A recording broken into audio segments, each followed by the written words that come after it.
Go.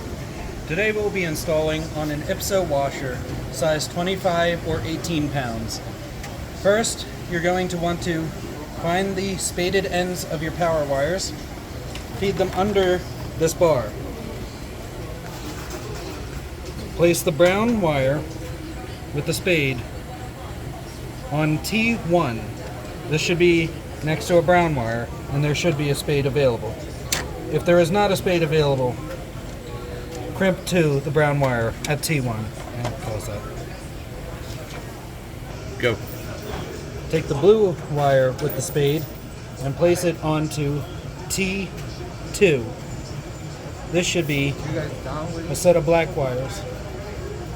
Yeah. I had paused. Sorry.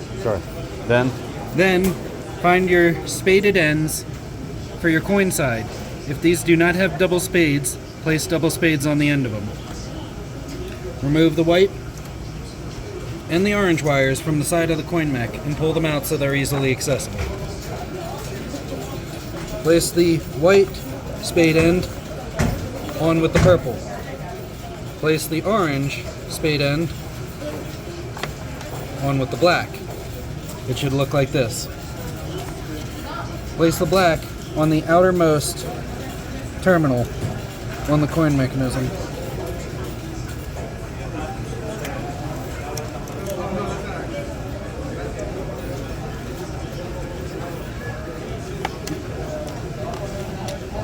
Finally, mount the MIB to the 24-pin connector and mount inside the machine.